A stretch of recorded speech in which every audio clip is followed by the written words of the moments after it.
नित्यपाठ संकटनाशन श्री गणपती स्तोत्रम.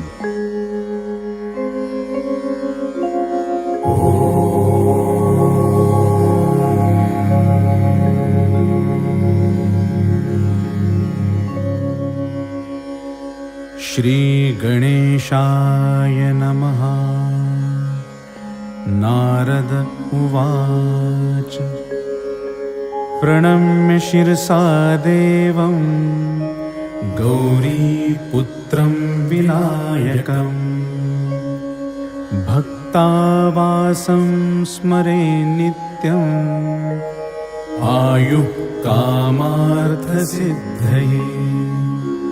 प्रथमं वक्रतुण्डं च एकदन्तं द्वितीयकम् तृतीयं कृष्णपिङ्गाक्षं गजवक्त्रं चतुर्थकम् लम्बोदरं पञ्चमं च षष्ठं विकटमेव च सप्तमं विघ्नराजेन्द्रं धूम्रवर्णं तथाष्टमम्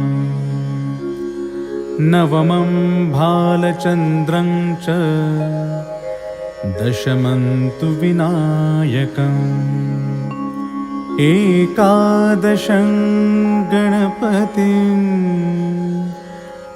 द्वादशं तु गजाननम् द्वादशैतानि नामानि त्रिसन्ध्यं यः पठेन्नरः न च विघ्नभयं तस्य सर्वसिद्धिकरं प्रभो.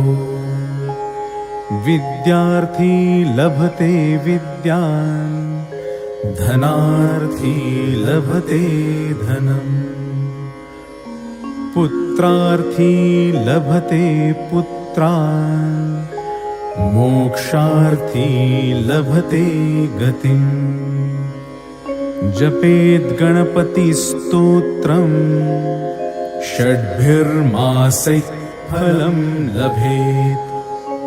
संवत्सरेण सिद्धिं च लभते नात्र संशयः.